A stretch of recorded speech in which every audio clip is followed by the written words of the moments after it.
ابھی میرے پاس لوگوں کی کلپس آتے ہیں کہ سعودی عرب کے بادشاہ نے امریکہ کے ساتھ یہ کیا، اتنے اس کو کروڑوں روپے کے تحفے دے دیے. میں کہتا ہوں غلط کیا. سعودی عرب کے بادشاہ کو ایسا نہیں کرنا چاہیے. امریکہ کی غلامی میں بہت ہی زیادہ آگے نکل گئے ہیں یہ لوگ، واقعی غلط کر رہے ہیں. کروڑوں روپے کے اس کو ڈونلڈ ٹرمپ کو ہدایہ دے دیے، اس کی تعریفیں اور پتہ نہیں کیا کیا ان کے پیچھے جا رہے ہیں. لیکن اس کے باوجود اگر سعودی عرب میں وہاں حکمرانوں کے خلاف قوم کھڑی ہو گئی تو اس کا فائدہ نہیں ہوگا، اس کا نقصان ہوگا. اس کا نقصان ہوگا. سعودی عرب ٹوٹ جائے گا، یہاں روافظ کا قبضہ ہو جائے گا، حرمین ہمارے ہاتھ سے نکل جائے گا، بڑے خطرات ہیں. تو بھائی ٹوٹنے نہ دو کسی چیز کو، بھائی جیسے تیسے ہیں، بس زبان کی حد تک اعتراض. بھائی سعودیہ کے بادشاہ کو ایسا نہیں کرنا چاہیے تھا، لیکن بہرحال رہنے دو، کیونکہ ابھی وہاں اگر جمہوریت آئے گی تو لائے گا کون اور کس کی مرضی کا آدمی آئے گا؟ افغانستان میں جمہوریت ہے، نام کی ہے، بیٹھے ہوئے کس کے چمچے ہیں؟ امریکہ کے چمچے بیٹھے ہوئے، اور افغانستان کا بیڑا غرق کرتے چلے جا رہے ہیں، کھائے جا رہے ہیں. افغانستان سے پتہ نہیں کیا کیا دھاتیں نکال رہے ہیں. لیبیا میں قذافی کو اتروا دیا یہ کہہ کے کہ ظالم میں تھا. وہ ظالم میں مانتا ہوں، لیکن جیسا بھی تھا بہرحال اس کا ہونا نہ ہونے سے بہتر تھا. اس کی حکومت گئی ہے، لیبیا کے سارے وسائل پر اسلام دشمنوں کا قبضہ ہو گیا. سارے وسائل پر کس کا قبضہ ہو گیا؟ اسلام. عراق میں صدام حسین جیسا مرضی تھا، عیاش تھا، ظالم تھا، جو مرضی تھا، لیکن اس کو ہٹا کے ہمیں کیا ملا؟ کیا خلافت قائم ہو گئی وہاں پہ؟ بولو بھائی. سارے وسائل کس کے قبضے میں؟ اسلام دشمنوں کے قبضے. وہ تیل کے کنویں بھر بھر کے لے رہے ہیں، اتنا انہوں نے تیل جمع کر لیا، موجہ ہی موجہ، اور ہم یہاں بیٹھے ہوئے ہیں.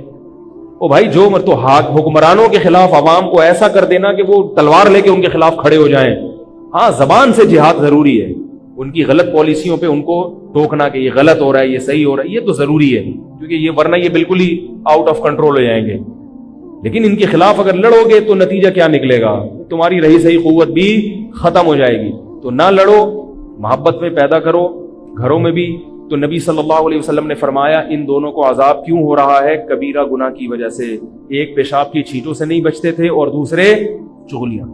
اور پھر آپ صلی اللہ علیہ وسلم نے شاخ رکھی ہری، فرمایا جب تک یہ ہری ہے لعلہ یخفف عنہما، شاید ان پر عذاب کم ہو جائے. تو اب یہاں ایک بات ہے، یہ یاد رکھو، قبروں پہ ہری شاخیں لگانا جائز نہیں ہے. یہ نبی کی خصوصیت تھی، کیونکہ کسی صحابی سے یہ ثابت نہیں ہے کہ انہوں نے قبر پہ درخت لگایا ہو یا شاخ لگائی. تو یہ غلط ہے، لوگ قبروں پہ درخت لگا دیتے ہیں. درخت لگائیں گلی محلے میں جہاں پبلک ہوتی ہے. مردے پبلک کے حکم سے خارج ہو گئے. آپ کہیں گے وہاں بھی تو بہت زیادہ پبلک ہے، لیکن ان بیچاروں کو درختوں سے کوئی فائدہ نہیں ہوتا، وہ تو خود درخت کی کھاد بن جاتے ہیں بیچارے. تو جڑیں قبروں میں چلی جاتی ہیں تو ان کو کوئی فائدہ نہیں ہے. بلکہ اور یہ قبرستان میں درخت لگانے کا ایک نقصان یہ ہوتا ہے کہ سارے ہیروئن کی چرسیوں کو وہاں چھپنے کی جگہ میں، سارے زانی وہاں پہنچ جاتے ہیں، سارے عامل اور جادوگر وہاں پہنچ جاتے ہیں. تو اب آپ جا کے دیکھو یہ کتنے گھنے قبرستان ہیں کہ اس میں مردوں کو تو کوئی فائدہ نہیں ہو رہا. مردہ تو قبر کے اندر ہے نا، اس کو تو ایئر کنڈیشن بھی لگا دو بیچارہ، اس کے لیے تو یہ دنیا ختم ہو گئی اس کا. بلکہ مردوں کو نحوست ہو رہی ہوگی ان کی، جو وہاں پر جو غلط حرکتیں ہو رہی، اس کی نحوست شاید مردوں کو نقصان نہ پہنچا رہی ہو. تو اس لیے درخت لگاؤ. زندوں کو ضرورت ہے بھائی درختوں کی، مردوں کو درختوں کی ضرورت بولو بھائی نہیں. زندہ کو ضرورت ہے درخت کی، تاکہ وہ تھوڑے دن اور زندہ رہ سکے وہ بیچارہ. تو دوسرا انہوں نے کیا، پیشاب کی چھینٹوں سے نہیں بچتے تھے. یہاں میں ایک تھوڑا سا مسئلہ بتا دوں، وہمی لوگ بہت ہوتے ہیں. اب وہمی یہ حدیث سن کے پیشاب کرنا ہی چھوڑ دیں گے. حقیقت بتا رہا ہوں یار، چھینٹنا پڑ جائے. تو حدیث کا مطلب فقہا سے سمجھنا چاہیے. فقہا سے، فقہا کہتے ہیں پیشاب کی جو بہت باریک باریک چھینٹیں ہوتی ہیں وہ معاف ہیں. یہاں وہ چھینٹیں مراد ہیں جو بالکل موٹی موٹی چھینٹیں ہوں. اور چونکہ ان کی عادت تھی کہ وہ بچا نہیں کرتے تھے، تو جب بار بار چھینٹیں پڑتی ہیں بار بار، تو کپڑا اتنا ناپاک ہو جاتا ہے کہ جس سے پھر نماز نہیں ہوتی. پھر نماز نہیں ہوگی تو یہ کبیرہ گناہ بن جائے گا کہ نہیں بن جائے گا؟ باقی بہت باریک باریک اگر چھینٹیں پڑ گئی ہیں تو وہ معاف ہیں، ان میں نہ پڑا کریں. حضرت زین العابدین جو تھے نا، مشہور امام گزرے حضرت امام زین العابدین اہل بیت کے، وہ کیا کرتے تھے جب انہوں نے پیشاب کے بارے میں حدیثیں سنی. ایک اور حدیث میں آتا ہے استنزہوا من البول فإن عامۃ عذاب القبر منہ، کہ پیشاب سے بچو اس لیے کہ اکثر عذاب قبر کس سے ہوتا ہے؟ پیشاب سے ہوتا ہے. اس میں یہ پیشاب بھی داخل ہے. خواتین جو گھروں میں بچوں کے پیشاب کا خیال نہیں کرتی, بچوں نے گدوں میں پیشاب کر دیا, کارپٹ پہ پیشاب کر دیا, خواتین اس کو صاف نہیں کرتی, جو نہیں کرتی ان کی بات کر رہا ہوں. تو اب کیا ہوتا ہے, اسی پہ لوگ آ کے بیٹھ رہے ہوتے ہیں, اسی پہ گیلے پاؤں لے کے چل رہے ہوتے ہیں. تو یہ وعید ان لوگوں کے لیے بھی ہے, سمجھ رہے ہو. خواتین کو چاہیے کہ کچھ کام پیمپر کرے گا, کچھ آپ بھی کر لیں. پیمپر اپنی ذمہ داری پوری کرتا ہے, لیکن بیچارہ کسی دن پیمپر لگا رہنا بھول گیا وہ.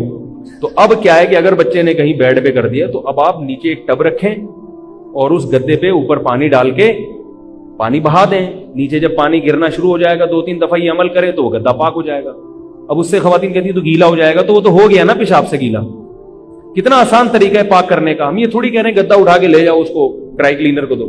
جہاں پیشاب لگا ہوا ہے نیچے ایک ٹب رکھا, گدے کے بیڈ کے نیچے ٹب رکھا, اوپر جگ ڈالا پانی سے, جگ یا لوٹا کوئی بھی چیز ہو, 2-3 دفعہ اس کو ایسے کیا تو وہ جب آر پار ہونا شروع ہو جائے گا تو پاک ہو جائے گا.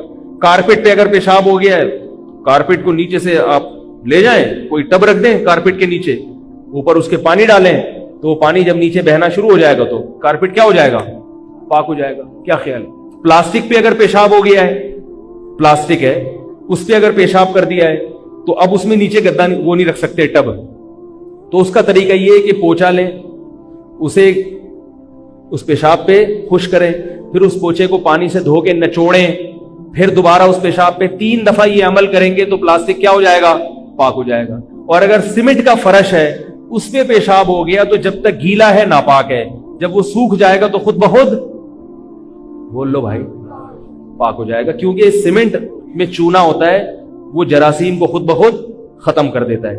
پھر بھی بہتر ہے کہ اس کو دھو لیں. نظافت بھی کوئی چیز ہوتی ہے, کچھ نہیں ہوگا, کوئی قیامت نہیں آئے گی اگر فرش پہ پیشاب کر دیا ہے تو اس کو بھی, کیونکہ جب تک گیلا ہوگا اس وقت تک تو ناپاک ہوگا نا وہ, تو دھو لیں اس کو اسی وقت. تو تھوڑا سا کام کر لینے سے صحت بھی اچھی رہتی ہے, بچے بھی پاک صاف رہتے ہیں, اور عذاب قبر سے بھی حفاظت ہوتی ہے. سب کو اس کا خیال کرنا چاہیے. تو میں یہ بتا رہا تھا وہ حضرت زین العابدین کیا کرتے تھے کہ وہ جب انہوں نے یہ عذاب قبر کی حدیثیں سنی تو پھر انہوں نے ایک شیشے کا گلاس رکھ لیا, بوتل, کہ اس میں پیشاب کروں گا تاکہ چھینٹیں نہ پڑیں. چند دن یہ عمل کیا, پھر ان کو خیال آیا کہ ما فعل هذا من هو خیر منی, جو مجھ سے بہتر تھے نا محمد صلی اللہ علیہ وسلم, انہوں نے اتنی احتیاط نہیں کی ہے. یعنی وہ تو گلاس میں یا بوتل میں پیشاب نہیں کرتے تھے, تو میں کیوں پھر اتنی زیادہ احتیاط کروں. تو اس لیے یہ مطلب نہیں کہ آپ وہمی بن جائیں اور بار بار ٹارچ سے چیٹیں چیک کرنا شروع کر دیں. وہمی کیا کرتا ہے, ایک صاحب کا فون آیا, میں صبح اٹھتے ہی اپنی شلوار نا ایسے لائٹ کے سامنے رکھ کے چیک کرتا ہوں. صبح اٹھتے ہی اپنی شلوار, کوئی نشان تو نہیں لگا ہوا, کوئی گندگی نکلی ہو کوئی. میں نے کہا کہ یار صبح صبح قرآن کا مطالعہ کیا کرو, مناجات مقبولہ پڑھ لیا کرو. شلوار کا مطالعہ کرنا یہ اچھا کام نہیں. کیا خیال ہے, صبح صبح اٹھ کے شلوار اسٹڈی ہو رہی ہے, تو باقاعدہ اسٹڈی ہوئی نا, شلوار پڑھی جا رہی ہے باقاعدہ. شلوار میں PhD ہو جائے گی 1 سال کے بعد, اتنا ماہر ہو جائے گا. تو چھوڑ دے کیا گندی حرکتیں. اگر نجاست نظر آ رہی ہے دھو, تو نہیں آ رہی تو بس نماز پڑھو جا کے, اڑ کے جو دیکھنا شروع کر دینا, کوئی لگا تو نہیں ہے. اتنا نہیں بنایا شریعت نے مکلف, یہ وہمی اور پاگل ہونے کی علامت ہوتی ہے. تھوڑا سا احتیاط کر لو بس, یہ ضرور. تو بات میں جلدی سے سمیٹ کے ختم کرتا ہوں. تو وہو العزیز الغفور, اللہ زبردست غالب ہے اور اللہ خوب مغفرت کرنے والا ہے ان لوگوں کی جو توبہ کرنا چاہتے ہیں. تو میں یہ عرض کر رہا تھا کہ کبیرہ گناہوں میں داڑھی کاٹنا بھی ہے, لیکن علماء اس کو زیادہ اس لیے بتاتے کہ بہت سے لوگ کاٹ رہے ہیں, لیکن ہے بہرحال کبیرہ گناہ. تو ہمت کر کے رکھنا شروع کر دیں, سمجھ رہے ہو. اور سب سے بڑا کبیرہ گناہ تو کیا ہے, نماز کا قضا کر دینا. اور حقوق العباد میں سب سے بڑا کبیرہ قتل کرنا انسان کو, اور والدین کو ستانا. یہ اکبر الکبائر ہیں, یعنی کبیرہ میں بھی جو بڑے کبیرہ گناہ ہیں.